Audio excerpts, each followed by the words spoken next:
Hello, everyone. I want to welcome you to this webinar, Congregations that Make a Difference in Their Community, the Halo Effect. My name is Arch Wong, and I'm Professor of Practical Theology at Ambrose University, and I'm the Associate Director of the Flourishing Congregations Institute.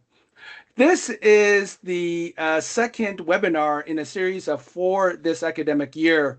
And we are piloting these webinars this year as bite-sized opportunities to receive Canadian data on some aspect of congregational life that we think may be of interest to Canadian church leaders. And so for this webinar, this is the format. We'll have a 15-minute presentation by Mike, followed by opportunities for you to interact with those findings via question and answer period. And that will be for about 15 minutes. And for those who wish, after the webinar concludes, to stick around for 15 minutes to network with others in attendance with some guided questions related to today's webinar. Now, just before we start with Mike, a few logistics. We are recording this webinar and we'll make this available afterwards. And you can receive the recording by subscribing to, on our website. And if you wish to raise a question for discussion after the presentation, please insert the question. There's a Q&A text box which can be accessed by pressing the Q&A button at the top of your screen.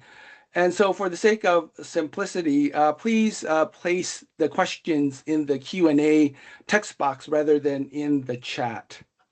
So without further delay, let's hand it over to Mike Wood-Daly. Mike?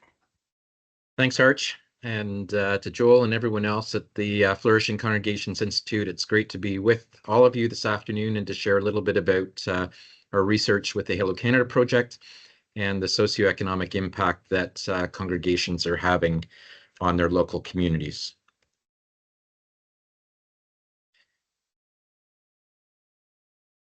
So the premise or the context that we're starting with today is to recognize that for centuries, churches and other places of religious worship have been seen as a place for people to gather, to explore and cultivate deeply held century-old beliefs, to participate in rituals of meaning, and to find comfort in their times of deep pain and sorrow, to provide tangible sources of care and physical support, and to foster relationship in community. And even for people who wouldn't describe themselves as people of faith, who aren't a part of a religious congregation or a faith community, these religious congregations act as incubators for commonly held social values. It's kind of similar to the way that the arts are known to positively influence communities.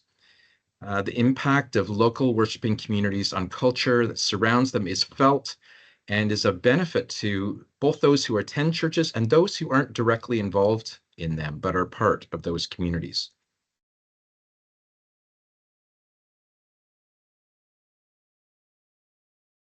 My slides are not changing here. There we go. Despite this qualitative acknowledgement, there's few studies that have considered the economic impact of these congregations and what they provide directly to the surrounding community. So lots of qualitative research and study and value, but very little quantitative work around it. And this lack of hard numbers, the quantitative method needed to produce those numbers, often puts congregations and their larger religious organizations at a disadvantage when they're kind of pressed to prove or to demonstrate their value in a wider context.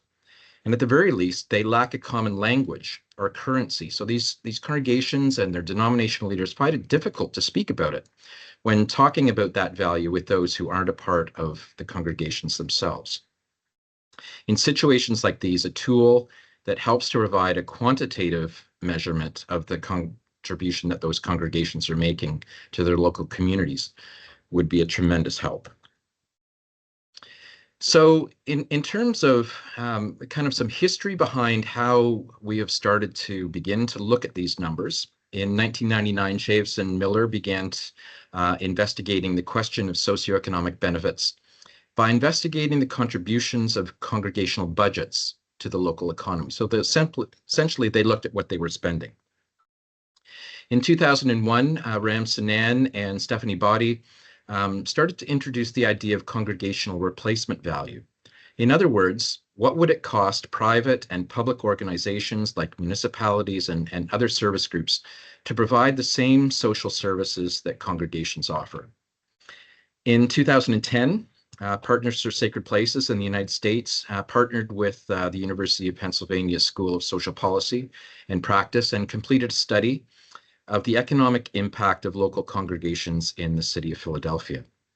Partners for Sacred Places was a group that was working essentially with century-old congregations in the northeastern U.S., and they were helping them essentially rebuild century-old buildings that were crumbling. And what they found was that they'd end up with these amazing buildings, and then 10 or 15 years down the road, these congregations had amazing buildings, but were dead or dying in terms of their congregational attendance and finances. And partners decided that this probably wasn't a very good marketing strategy. So they began to look at engaging the wider community in these rebuilds and repurposing of congregations, and develop these metrics along with the University of Pennsylvania to begin to evaluate the impact that these new congregations or these rebuilt or reimagined congregations were having in their communities. And so by exploring almost 50 different factors in these 12 congregations in Philadelphia, they began to test a new quantitative approach of how congregations are influencing local economies. And this they called the halo effect, which we understand in a variety of different contexts in business and society. But in this context, they were looking specifically at how religious congregations impact their wider communities in a socioeconomic sense. In 2015, I led a study that was sponsored by Cardis, Toronto Metropolitan University, and formerly Ryerson University, and the City of Toronto Planning Department to adapt the Philadelphia study to assess the socioeconomic impact of 10 religious congregations in the City of Toronto. What we did was to follow the same basic methodology that was used in the States, with modifications for the reference or with reference to Canadian peer-reviewed value studies that would more accurately reflect Canadian culture and context.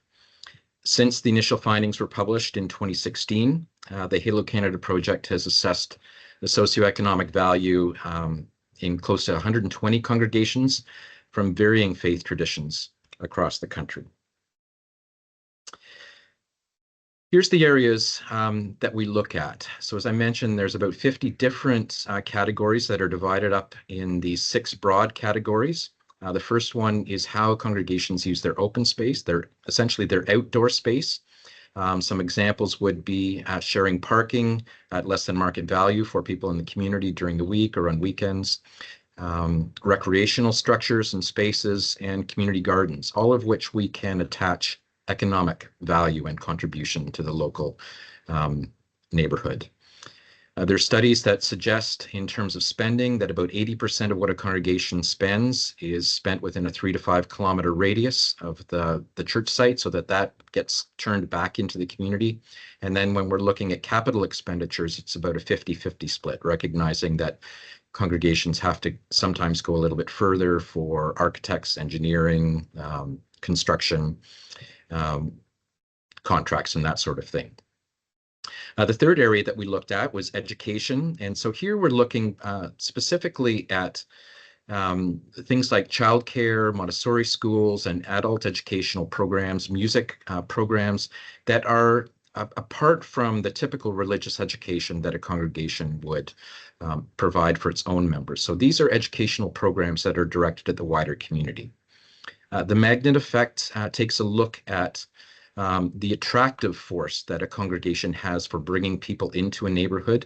And there's studies that suggest that when people travel more than 10 kilometers to visit the church site or the religious worship site, that on average they spend about $20 per visit. So you can imagine going to services or to a program at a place of worship and stopping for gas or buying groceries on your way home. And so that has a contribution to the local neighborhood as well.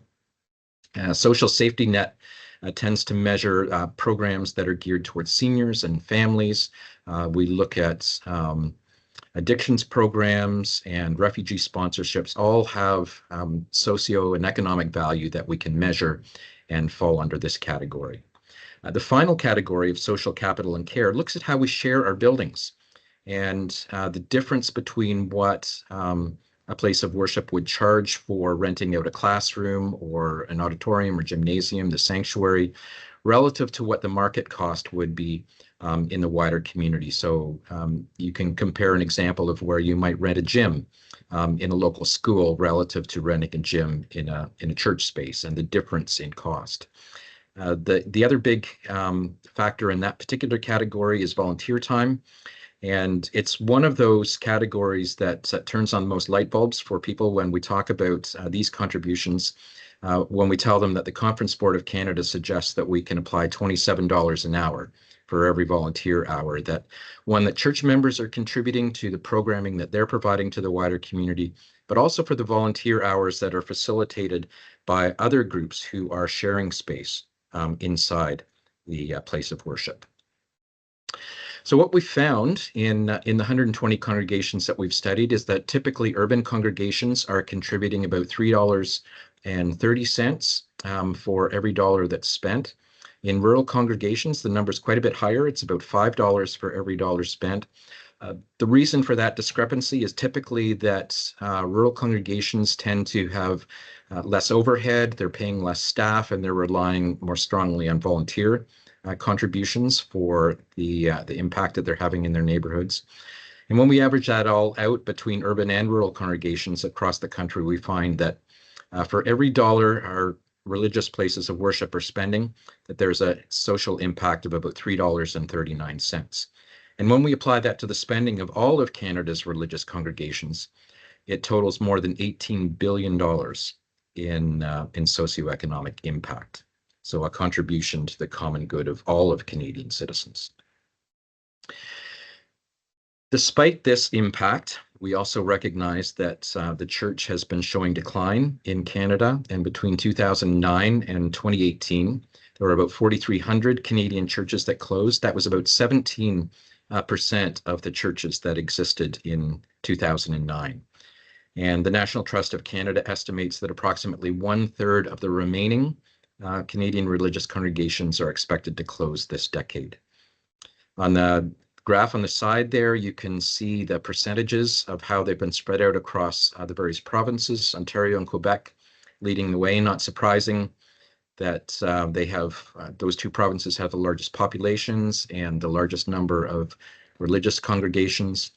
A little bit of an anomaly there. You'll see that a significant number of churches closed in another category that we couldn't assign to a province. Some of those are congregations that have a charitable registration based in Canada, but have an address in the United States, or are centralized through a central denominational office. And all of those congregations would have been assigned to one province, and we didn't want to skew it that way, so we've just listed them as others there. Here we see how the decline has been spread across the various mainline denominations across the country. You can see the Roman Catholic faith tradition at about 18% of the congregations that closed during that period. Anglicans at 17%, the United Church of Canada at 16%, and then decline throughout the various other mainline denominations. The other category there is representing a large group of evangelical traditions and independent congregations that Canada Revenue doesn't list, or Charities Directorate doesn't list within the mainline denominations. And so overall, you can see that about 17% of Canada's churches closed during that period. Here we see the impact of those closures in socioeconomic loss. And if we take the total of all of those roughly 4,300 congregations that closed during that 10-year period, we see a loss of more than $1.1 billion in social impact. So it's pretty profound. And when we talk about the churches being concerned about decline, it's not only a question for churches and denominational leaders themselves, but here we see the impact that that is having on Canadian society as well. And the spin-off effect that municipalities are being expected to pick up this loss of social service provision and the resulting impact that comes from that. So there again, we see how it's spread out across the various religious traditions during that period in terms of their economic loss, with the Roman Catholic Church leading the way, and then the United Church. With these questions of religious impact and also decline in churches and the loss of impact, there's been a big question in Canadian society over the last little while whether religious organizations should be taxed. And one of the things that we've been looking at in terms of the economic impacts is this argument valid? Do Canadian citizens have something to stand on when they say that Canadian religious organizations should be taxed? In Canada, we're fortunate that all registered charities, religious congregations being one of them, are eligible to receive certain tax exemptions. And so in most cases, religious charities are exempt from paying tax, income tax and goods and services tax, or the harmonized sales tax, the HST, or they're able to receive a rebate for them. They're able to issue charitable tax receipts for the donations that they receive. Donors can use those charitable tax receipts to reduce their own taxes. They're able to receive gifts from other registered charities, so to be able to support their income through other charitable sources. And they're also able to provide lower remuneration to religious workers, recognizing that there's a clergy residence deduction that religious workers are able to take advantage of to reduce their taxes as well. So in terms of those more than 120 congregations, we had a sample of 64 of them nationwide. And when we looked at how these tax implications were related to their socioeconomic impact, we found that their halo effect was roughly 10.5 times greater than the dollar value that would be returned to the state or to Canadian society if churches were taxed. So the three things that we looked at were, one, a property tax estimate, and we were able to get assessed property values from publicly available data from various municipalities and provincial organizations that designate and do assessments of property taxes. We were able to take those values and use the municipal tax tables to calculate a hypothetical property tax amount if these properties cease to be used as churches or religious places of worship and were converted to some other use. And typically we looked at the most probable residential use or commercial use, depending on what the surrounding zoning was. And so, for example, $1 million church property in Kitchener, Ontario, would incur about $30,000 in annual taxes at a multi-dwelling tax rate of about 3%, which is the standard rate for that in Kitchener. So you can imagine some townhouses or a low-level housing development, and that's the rate at which it would be taxed. We looked at the sales tax rebates, which was simply a financial line on the annual reporting of the congregations. And then we also looked at the personal tax credits, and the way that those were calculated was to take a look at what the contributions in these individual congregations were, take the mean donor contribution per congregation, and then Canada Helps has a charitable tax credit calculator that we used to estimate what the average tax credit per donor in those congregations would be. And when we added all of that up, it came to about recognizing that the halo value was about 10.5 times that tax contribution or potential tax contribution. So what it reveals is that in this argument where many are suggesting that a religious congregation should be taxed, we're finding that religious congregations would actually, or that they are currently contributing much more than that tax benefit would be, and that it would be to a detriment to all Canadians to take away that charitable tax status.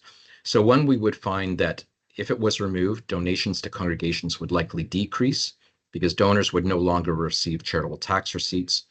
And despite donors' affinity for their congregations, the ones that they attend and have a long history of being attached to, the lack of tax incentives would reduce revenue ultimately for those congregations. Secondly, congregations would need to ultimately redirect funds from the community programs in order to be able to pay the taxes that they were responsible for. And that shift would also reduce the resources available for direct community support. So the local neighborhoods would be missing out because those funds would be redirected from services that are being targeted directly for their benefit. And then overall, we would find that removing the tax exempt status would likely lead to a decline in the overall halo effect for Canadian society. Tax exemptions and credits, as we've said, contribute approximately 10% of the halo's effect. A 10% decline in the halo effect would offset any tax revenue gained, offering no net socioeconomic benefit. And if the decline exceeded 10%, society would be experiencing a net socioeconomic loss. So from these figures suggesting that maintaining the current tax exemptions and credits is far better for Canadian society than to be taxing them. That's a lot of information around impact and loss and taxation, and that all leads to the question of why talk about these numbers. And I think in part the big realization is that because collectively faith communities represent the second largest landholder in the country behind only the federal government. And so if churches are providing this kind of contribution, but we are at risk of losing a third of the existing churches and the associated economic impact that is going to come with those closures, we need to look at how we are reimagining and repurposing religious congregations across Canada. I'm currently working with Relevin, which is a foundation that was established in 2018. And our goal is to work at preserving and restoring and repurposing underutilized churches and helping them move into more dynamic and accessible spaces in the same way that Partners for Sacred Places was doing in the United States, with the goal being to maximize their social impact through increased use of shared space, the development of community hubs, the construction of much needed affordable housing. Those of you who are a part of a religious denomination across the country, many of your denominations are working at this. The United Church has Kindred Works. The Presbyterian Church of Canada has been doing a lot of work in terms of surveying congregations around how they can begin to reimagine their space. So together, our groups are looking to reimagine, help congregations reimagine what their role and their place in Canadian society is. We're hoping to take a unique role in helping congregations establish a new social business model that generates both societal and economic value for the congregation itself. We're committed to enabling churches to continue to bring about positive change while maintaining a secure financial future. So looking at the assets that are wrapped up in their properties currently, those who are landholders, and in the process develop innovative new ways that they can use to deliver new services, to partner with community groups, advance social inclusion, and move away from colonial and patriarchal models to revitalize communities and local neighborhoods. So if you're looking to dive a little bit more into some of the numbers, you can see a book there that I published last year and some articles, and there's lots there that you can begin to look at. We're beginning to look at recognizing that some of these numbers are coming from before COVID, and that COVID severely impacted and skewed the kind of socioeconomic impact that religious congregations were having. We're beginning to look at how to revisit some of these numbers and do some more evaluation of them to see where Canada's religious congregations are currently in their halo effect and how they're currently making a difference in Canadian society. So I'll turn it back to you, Arch. And, yes. Thanks, Mike. Very interesting and very good insights here. This is now a time, folks, for a question and answer period. All the questions can be accessed in the Q&A section of the Teams webinar. And to view any questions that were asked, you can press the Q&A button on the top of your screen, and I'll field some of the questions right now that you might have for Mike.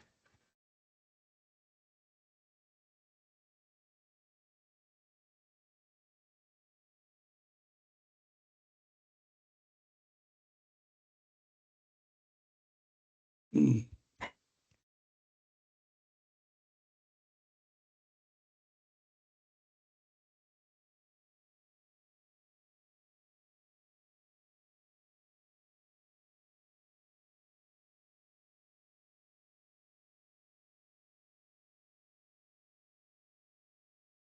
Well, there's one comment about it.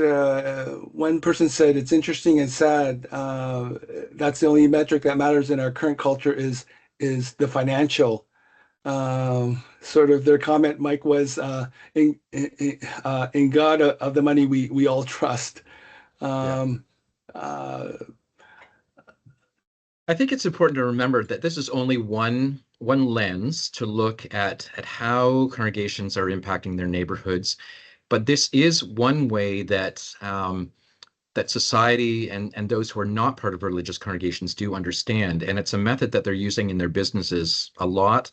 One of the comments that we do get when we do a study in a congregation is that you can't put a value on faith. And I think that's true, but we can put a value on the expressions of our faith. And so that's what the Halo project is attempting to do, is to look at what the expressions of our faith are meaning to wider society in terms of a dollar value. all right. Other questions?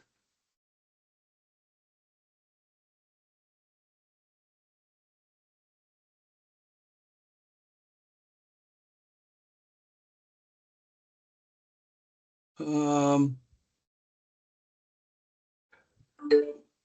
Mindful that economic arguments often carry the day in society, sort of what we that you're alluding to or discussed, Mike. Are there other frames besides the economic ones? Maybe if you can just speak a little bit more on that, that would be good. Well, in terms of quantitative ones, there's those. We can typically look at things like attendance and of congregational attendance. We look at the budget values in terms of servicing. Often we'll look at clients or community participants who are being served. And so there's different kinds of metrics to look at those kinds of things. This is one that's simply trying to look at how we can use this information to partner with other groups in society, particularly municipalities, other foundations, recognizing that many of them don't want to partner with religious organizations, but when we're able to demonstrate the value to the wider community, that gives them an opportunity for buy-in. Right. Um, Another question, how typical are the 120 congregations studied of all congregations in Canada? Maybe if you can say something a little bit about that. Yep, about 25% of them were rural congregations, which isn't far off in terms of what we look at across the country. They had quite a broad range in terms of budgets, anything from budgets that were working with roughly around 80,000 a year up to $1 million budgets. So we tried to get a fair cross section and quite a broad distribution across the country. Two of the studies that had probably more representation. We did a 30 congregation study for the United Church of Canada, and then there was also a smaller study that was done for Fellowship Baptists across the country. But it was a broad range. So Anglican churches, Presbyterians, um, Pentecostal churches right across the country. Right. In terms of sharing the halo effect, is that also being shared and communicated, Mike, to various levels of governments? Yeah, it's been shared with at the Canadian Federation of Municipalities at their conferences, and we're using it in our work with Relevin to establish roundtables with municipalities to get them on board with recognizing the assets that faith communities provide and what that can potentially mean for freeing up those property assets for housing and community hubs in municipalities. Okay. Um,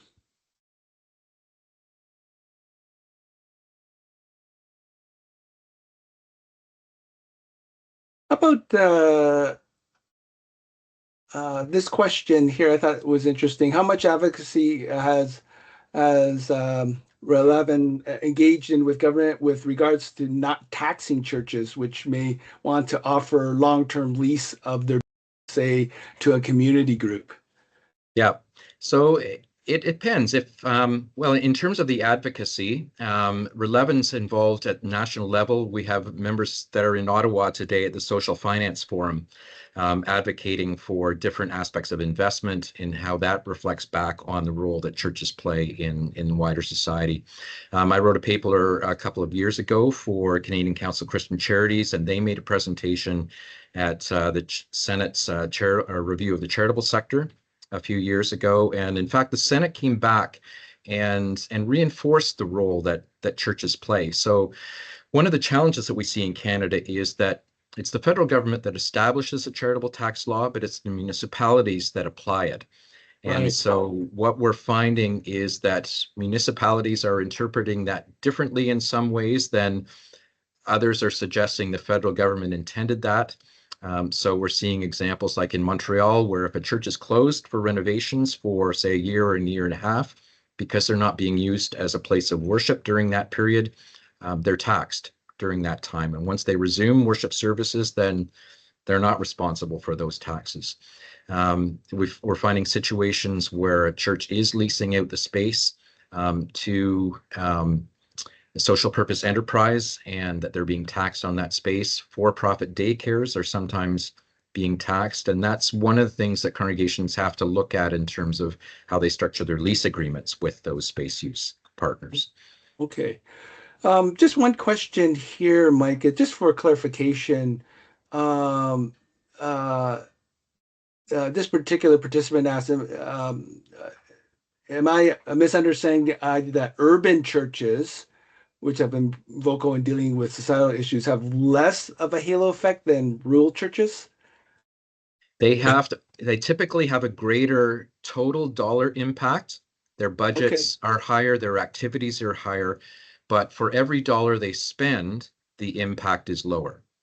So what we're finding is that, and probably the two major factors there is that urban congregations tend to have more staff.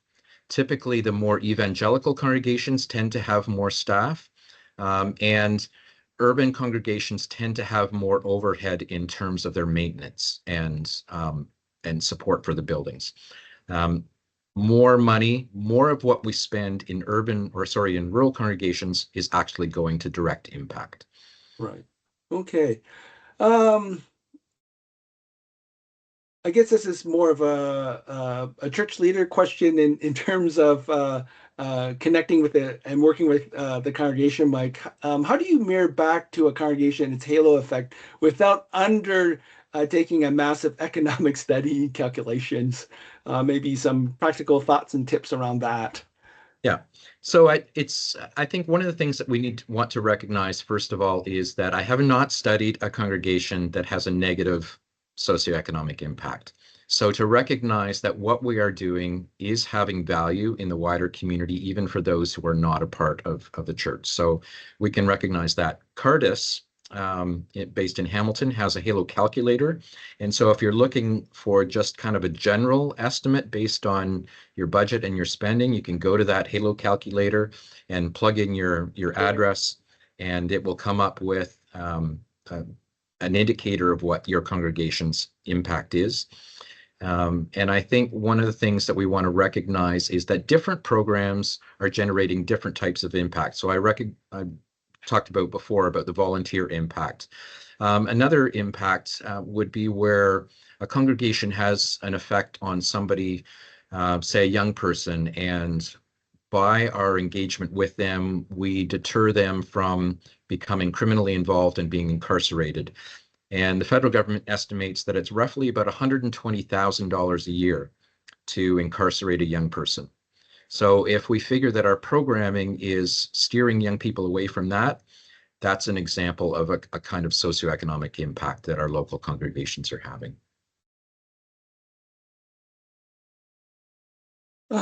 Maybe a question here about the presentation, Mike.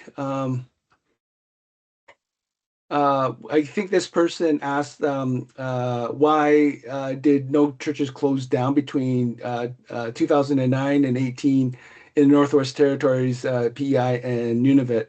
Are there churches there, or why were they preserved, or just thoughts around that? It wasn't no churches. Okay, We're representing percentages there. So the percentages were so small that they're showing, relatively small, and recognizing that also those provinces and territories have very few numbers of churches. yeah, And so it's simply a proportional representation that's showing it. It wasn't no churches. okay. Yeah, thanks for the clarification there. Um, Maybe I'll take one more question if that's okay. Um, uh, this question about would $1 million church in Kitchener be as large as a garden shed in blah blah blah. Just thoughts about that. I'm not sure what they're trying to get at with the question. Yeah.